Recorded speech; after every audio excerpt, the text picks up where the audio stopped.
21-year-old Abbieana Williams. Police say Williams set fire to the home on Elizabeth Street while a grandmother and her two grandsons were trapped and killed inside. She's not the type of person that could ever do this, ever. Police say Williams sent disturbing text messages minutes before that deadly fire. She's always done that. Like, she's always threatened my family all the time about doing that.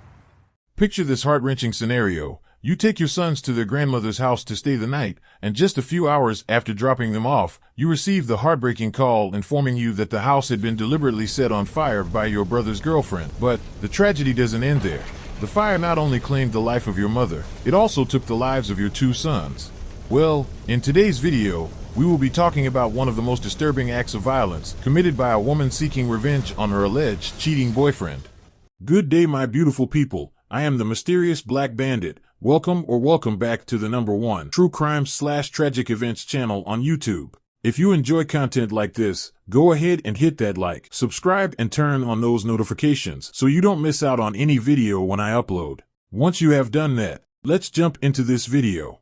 On the night of September 3rd, 2020, 21-year-old Abbieana Williams, who was from Lansing, Michigan, would make a life-altering decision that would change her life forever. Abbieana, who had been in a long-term relationship with a guy whose first name remains unknown, accused him of cheating with a 16-year-old female from Detroit.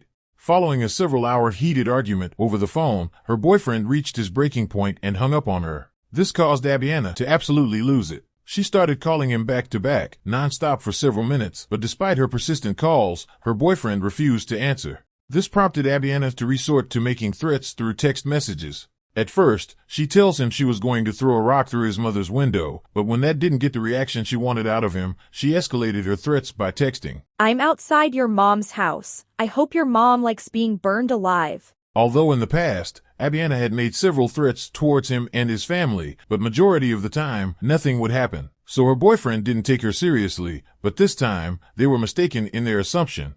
Later that evening, around 11 p.m., Abbieana tells her friend, who she had been riding with the whole time, to drop her off around the block from Elizabeth Street, close to where her boyfriend's mother lived. Upon reaching her destination, Abbieana exited the car, while continuing to call and leave voicemails on her boyfriend's phone. At approximately 11:10 p.m., consumed by jealousy and anger, Abbieana paced up and down the street where her boyfriend's mother lived, desperately seeking a way to get the attention she wanted from her boyfriend. So as she was passing by his mother's house, she picked up a rock and hurled it through the window and took off down the road. As she got further on down the road, she encountered a group of people standing outside, engaged in conversation. So seizing the opportunity, she approached one of them and asked if she could borrow one of their lighters. Without fully understanding her intentions, the neighbor handed her his lighter and told her just to keep it. With the borrowed lighter in hand, Abbieana hurried toward her boyfriend's mother's residence. Upon arrival, she crept around the house to an area with no lights and set the house on fire, then took off running down the street.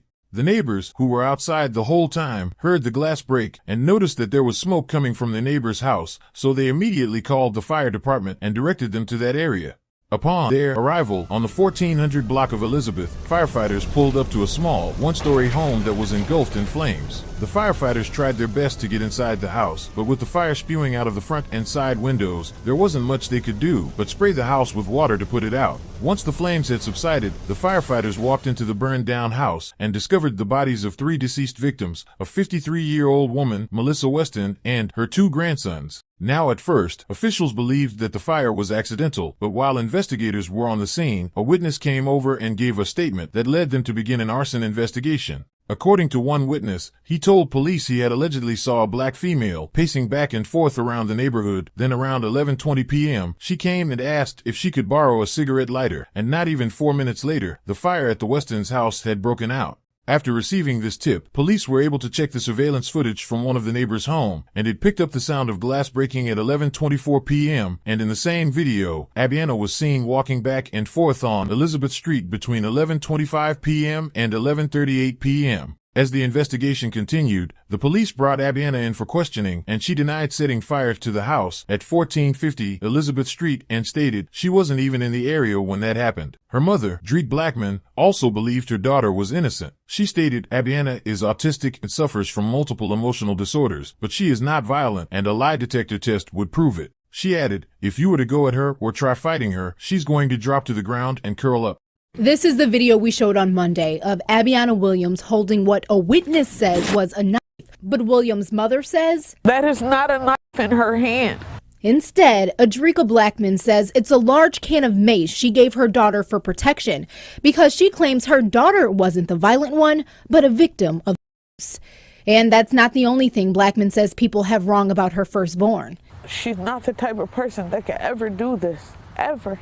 Blackmon says there's no proof her daughter is the one who sent the message and believes she's innocent. Do you believe that she set that fire? No. And so does McKinley, the boyfriend who lost his mother and nephews in the fire. I feel for those children that lost their life. I feel for Melissa deeply. But at the end of the day, I am her mother, and I know she didn't do it.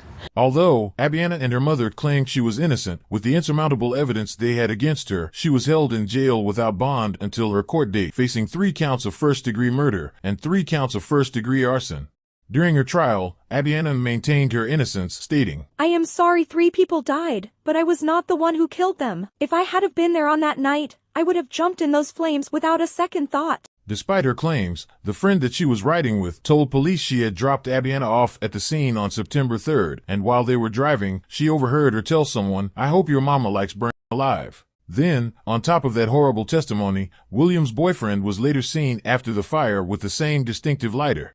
According to experts, the autopsy results revealed that Melissa and her grandson's tragic death was due to smoke inhalation. Reports indicated that, in a desperate attempt to protect them, Melissa had her grandsons into the bathtub and filled it with water, but sadly, the fire had spread so rapidly, escaping the engulfed building became impossible, and they had absolutely no chance of escape.